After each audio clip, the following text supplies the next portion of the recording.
ઇતિહાસ આપણને માનવ જીવનના આવા વિવિધ રસપ્રદ પાસાઓ વિશે જાણકારી આપે છે. તો ઇતિહાસ છે એ કઈ રીતે માનવો એટલી પ્રગતિ કરી વગેરે રસપ્રદ પાસાઓ વિશે જાણકારી આપે છે. ઇતિહાસ આપણને ભૂતકાળના જુદા જ જીવનની સફર કરાવે છે. અને ઇતિહાસ મેં કીધું તો માનવ જીવનના ભૂતકાળની માહિતી આપે છે. મતલબ કે ભૂતકાળની આપણને અલગ જ સફર કરાવે છે. પહેલાં માનવીઓ કેવી રીતે હતા એ આપણી આંખ સમક્ષ છે એ રજૂ કરે છે. એક યુગમાંથી બીજા અને બીજામાંથી ત્રીજા એમ અનેક યુગોના માનવ જીવનના રીતિ રિવાજો, માન્યતાઓ, તેમના ખોરાક અને પોશાક વિશે માહિતી આપે છે. જાણે કે આપણે કોઈ જુદા જ વિશ્વમાં વિહરતા હોઈએ કે એક યુગમાંથી એક યુગ ભણીએ, પછી ત્યારબાદ બીજો યુગ, એના પછી ત્રીજા, એવા ઘણા યુગો આવી ગયા. અને યુગોમાં અલગ અલગ માનવીઓ છે ધીમે ધીમે પરિવર્તન પામતા ગયા. સૌથી પહેલાં જે આદિમાનવો હતા એમાંથી અત્યારે આપણે જોઈએ તો આપણે વ્યવસ્થિત માનવી છે એ કઈ રીતે બને, તો અલગ અલગ યુગમાંથી છે માનવ જીવન છે પસાર થયું. એ પસાર થતી વખતે અલગ અલગ રિવાજો છે એ આવતા ગયા. અલગ અલગ માન્યતાઓ, શુકન અપશુકન વગેરે આવતા ગયા. તેમના ખોરાક, અલગ અલગ ખોરાક. પહેલાંનો આદિમાનવ હતો તો ખાલી ખોરાકની ખબર ન પડતી, પછી એને ખબર પડી કે નહીં, વૃક્ષનો ફળ છે એનામાંથી ખોરાક મેળવી શકાય. ત્યારબાદ ધીમે ધીમે અગ્નિની ઉત્પત્તિ થઈ બીજા યુગમાં. ત્યારબાદ અગ્નિમાંથી ધારો કે કોઈ પણ શિકાર કરીએ તો એનો પકાવીને ખોરાક કરવો જોઈએ વગેરે વગેરે છે. થોડોક એની આવડત આવવા ગઈ. પોશાકમાં પણ એવું થાય છે કે પહેલાંના આદિમાનવ હતા તો પાંદડાના બનાવેલા છે એ પોશાકો પહેરતા હતા. પછી ધીમે ધીમે અત્યારે આપણે માનવીને જોઈએ તો આપણો પોશાક કેવો છે વગેરે વિશેની માહિતી છે એ આપણને આપતા હોય છે. અલગ અલગ યુગના માનવીનું તેના રીતિ રિવાજો, માન્યતાઓ, ખોરાક, પોશાક એ બધું અલગ અલગ હતું. તો એ ધીમે ધીમે જે પરિવર્તન પામે છે. એટલે આપણને ઇતિહાસ છે એક ભૂતકાળની અલગ જ સફરમાં લઈ જાય છે. ભૂતકાળમાં કેવા માનવીઓ હતા એની સફર કરાવે છે. આપણે ભૂતકાળના માનવ સમાજનું અધ્યયન શા માટે કરવું જોઈએ એવો વિચાર તમને આવતો હશે. આ તો થઈ ઇતિહાસમાં આપણને કેવી માહિતી મળે છે, તો માનવ જીવનના ભૂતકાળની માહિતી મળે છે. ત્યારબાદ તમને એમ થાય કે તો ઇતિહાસ ભણવો શા માટે જોઈએ એમ. તો ઇતિહાસ માત્ર ભૂતકાળની જ બાબતો સાથે સંકળાયેલો નથી, તેમ વર્તમાનકાળની વ્યવસ્થા સાથે પણ કડીરૂપ છે. તમને એમ થાય કે માનવ જીવન ભૂતકાળનું શા માટે મારે ભણવું, ભૂતકાળમાં તો વયા ગયા, જે આવવાના હતા એ થઈ ગયા, બધું પૂરું થઈ ગયું એમ. પરંતુ નહીં, તમે ઇતિહાસ ભણશો તો તેના સાથે છે ભૂતકાળની તો પૂરેપૂરી માહિતી આપશે જ તે, પરંતુ એની જે કોઈ પણ હલનચલન કોઈ પણ વસ્તુ છે તે વર્તમાન કાળની વ્યવસ્થા સાથે કંઈક ને કંઈક રીતે કડીરૂપ રીતે છે સંકળાયેલી છે. અત્યારના હથિયારો તમે ઉદાહરણ તરીકે હું લઉં, એક હથિયારો તરીકે લઈએ છીએ તો હથિયારો પહેલાં આપણને અત્યારે ખબર પડે છે કે હથિયાર નામ સાંભળે એટલે ખબર પડી જાય કે તલવાર ને આ તેન ગદાણ વગેરે, આપણે બંદૂક ને વગેરે જે આધુનિક હથિયારો છે. પરંતુ પહેલાંના યુગમાં કેવા હથિયારો, તો હથિયારો એને જો ઉત્પન્ન જ ન કર્યા હોત, એને પહેલાં વિચાર ન આવ્યો હોત, તો અત્યારે આપણી પાસે હોત આપણે વિચાર, તો આપણે અત્યારે પથ્થરોના અથવા હાડકાને બનાવી વાપરતા હોત નહીં. ઇતિહાસમાં એ લોકોએ સૌપ્રથમ લાકડા ઉપયોગ થયો, લાકડા પછી ખબર પડી કે લાકડાના હથિયારો બને છે એટલે લાકડાના હથિયારો બનાવ્યા.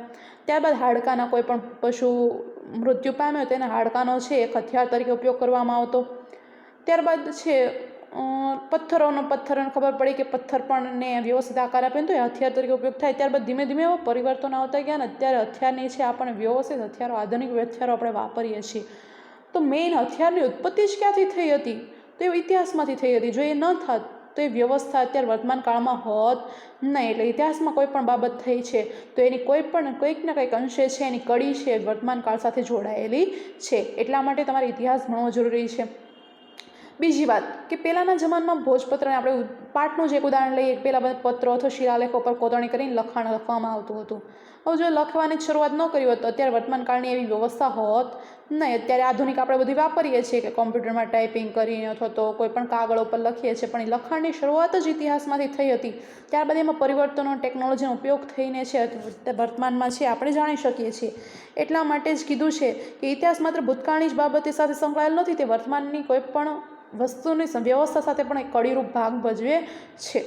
આપણા પૂર્વજો કેવા હતા, તે ક્યાં રહેતા હતા, તે શું ખાતા હતા, તેમના જીવનની અનેક મહત્વપૂર્ણ બાબતોની માહિતી આપી ઇતિહાસ આપણને માનવીના જીવનમાં આવેલા પરિવર્તનોથી માહિતગાર કરાવે છે કે આપણા પૂર્વજો શું ખાતા, શું રહેતા, ક્યાં રહેતા, શું કરતા વગેરે ટોટલી બાબત છે ઇતિહાસ દ્વારા આપણે માનવ જીવનના પરિવર્તનો, એના જીવન અને ત્યારબાદ એમાં કેવા પરિવર્તનો આવતા ગયા એની માહિતી છે આપણને ઇતિહાસ આપે છે. ઇન શોર્ટ તમને આમાંથી કંઈ પણ આવે નહીં, પરંતુ ઇન શોર્ટ તમને આમાંથી જો કંઈ ખબર પડી તો એ જ છે કે ઇતિહાસ એટલે ભૂતકાળના માનવીનું સમાજ જીવનનો પરિચય, અને એ છે એ વર્તમાનની કોઈ પણ વ્યવસ્થા સાથે કડીરૂપ ભાગ ભજવે, એટલે વર્તમાન કાળને સમજવામાં પણ એ મદદરૂપ થાય છે.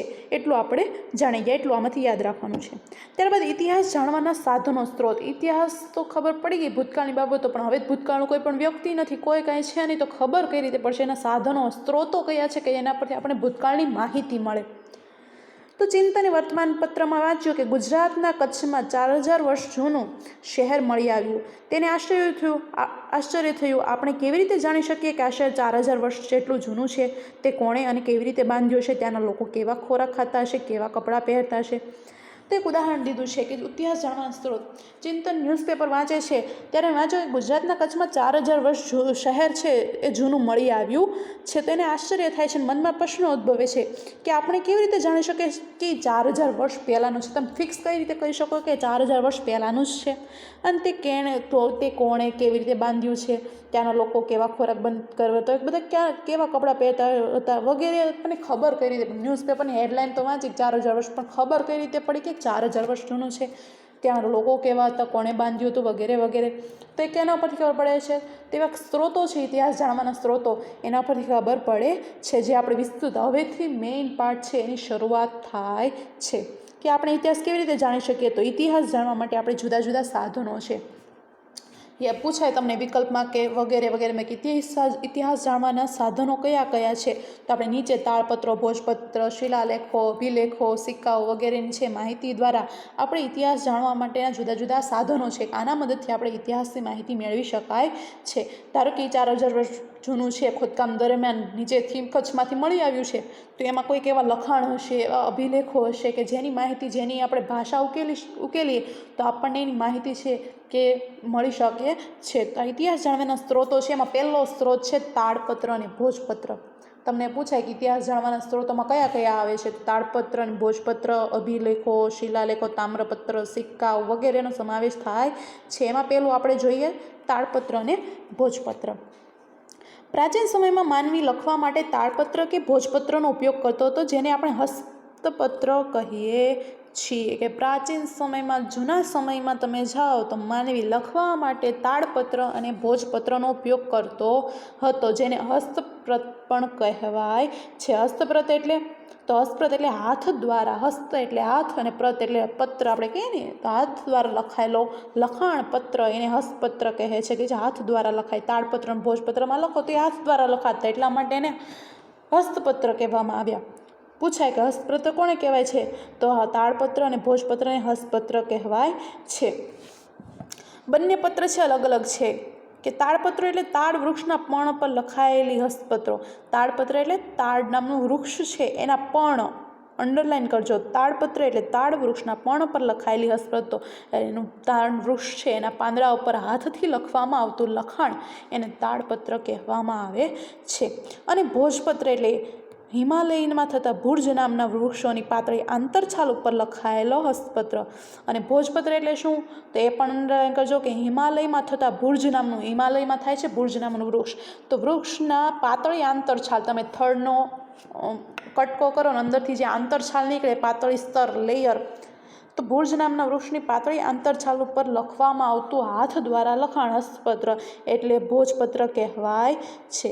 તાડના પર્ણ અને ભુર્જ જેવા વૃક્ષોની છાલ પર તેઓ હસ્તપત્ર લખતા, તેમાંથી આપણને તેમની ભાષા અને જીવન જીવવાની પદ્ધતિની જાણકારી મળે છે. અને આવા તાડના પત્રો અથવા તો ભુર્જ નામના વૃક્ષની આંતરછાલ છે, છાલમાં છે લખાણ લખવામાં આવતું, એટલે ત્યાર જે લખાણ લખવામાં આવતું તો એ લખાણ એની ભાષા, ત્યારની ભાષા અને તે સમાજ જીવનની પદ્ધતિ કે એમાં એવું લખવામાં આવતું, એના પરથી એ લખાણ પરથી છે તે યુગની જીવન પદ્ધતિની જાણકારી છે એ આ તાળપત્ર અને ભોજપત્રના લખાણ પરથી ખબર પડે છે.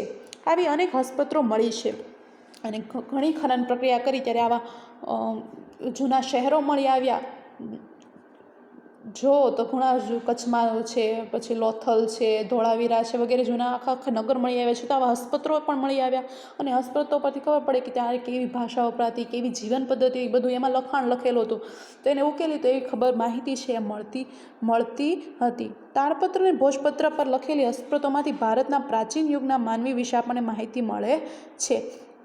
તો તાડપત્ર અને ભોજપત્ર લખેલી હસ્તપ્રતોમાંથી ભારતના પ્રાચીન યુગના માનવી વિશે અને તાડપત્ર અને ભોજપત્રની જે ભાષા ઉકેલવામાં આવી તો ત્યારના જે પ્રાચીન યુગીન ભારતનો કે ભારતમાં જે પહેલાંની વસ્તી રહેતી હતી, માનવી રહેતા હતા, એના જીવન વિશેની અથવા એ માનવી વિશેની માહિતી છે આપણને મળી આવે છે. ખાસ યાદ રાખવાનું છે કે તાડપત્ર અને ભોજપત્ર છે એને હસ્તપત્રો કહેવાય છે. તાડપત્ર એટલે કે તાડ નામના વૃક્ષના પર્ણ પર લખાયેલા હસ્તપત્રો અને ભોજપત્ર એટલે હિમાલયના ભુર્જ નામના વૃક્ષની પાતળી આંતરછાલમાં લખવામાં આવતા હસ્તપત્રો. અને જો તમને ઉદાહરણ પણ આપ્યું છે, ચિત્ર 1.1નું ભોજપત્ર અને તાડપત્રનું ઉદાહરણ આપ્યું છે કે ભોજપત્ર પર કેવું લખાણ લખવામાં હતું, આ બાજુનું રાઈટ સાઈડ જુઓ તો એ આંતરછાલ ઉપર લખેલું લખાણ છે, આંતરછાલ છે એ ભોજપત્ર છે, અને લેફ્ટ સાઈડ છે તાડપત્ર છે કે તાડ નામનું પર્ણના વ્યવસ્થિત લખેલું છે અને આંતરછાલમાં પણ લખાણ લખેલું છે. આવી હસ્તપ્રતો મંદિરો અને મઠોમાં સચવાયેલી છે કે આવી હસ્તપ્રતો તમને ક્યાં જોવા મળે તો મંદિરો અને મઠોમાં સચવાયેલી છે. તેમાં સંસ્કૃત, પ્રાકૃત અને તમિલ ભાષામાં લખાણો મળે છે. તમે જુઓ સૌથી જૂની ભાષા જો મોસ્ટલી માનવામાં આવતી હોય તો પ્રાકૃત અને પાલી હતી, જેમાંથી સંસ્કૃત ભાષા ઉદ્ભવી. એટલે ભારતની જો પ્રાચીન યુગની અત્યારે આપણે સંસ્કૃત મોસ્ટલી ભણવામાં આવવાની શરૂઆત થશે કે જેમાં આપણે સંસ્કૃત, ત્યારબાદ હિન્દી, પછી આપણી જે વિસ્તારની ભાષા છે એ પછી આવે. એટલે સૌથી પહેલાં સંસ્કૃત, ત્યારબાદ તમે ઋષિમુનિઓ કોઈ પણ શ્લોક અથવા કોઈ પણ પુસ્તક, પૌરાણિક પુસ્તક લો ને, આપણે રામાયણ મહાભારત, તો મોસ્ટલી સંસ્કૃતમાં જે એના શ્લોકો વગેરે છે, પંક્તિઓ લખાયેલી હોય છે. એ સંસ્કૃત ખૂબ જ પૌરાણિક ભાષા છે, ઋષિમુનિઓની ભાષા કહેવાય સંસ્કૃતને.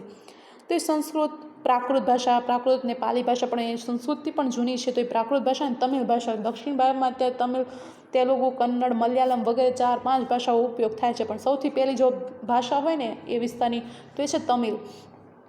તો મોસ્ટલી આ જે હસ્તપ્રતો મળ્યા ને ઓલી આંતરછાલ પર્ણમાં લખાયેલા, આંતરછાલમાં લખાણ જે હોય એવા પુસ્તકો વગેરે વગેરે, તો એ મોસ્ટલી આ 3 ભાષા સંસ્કૃત, પાલી, સંસ્કૃત, પ્રાકૃત અને તમિલ ભાષામાં લખાણો છે એ આ હસ્તપ્રતોના જોવા મળે છે.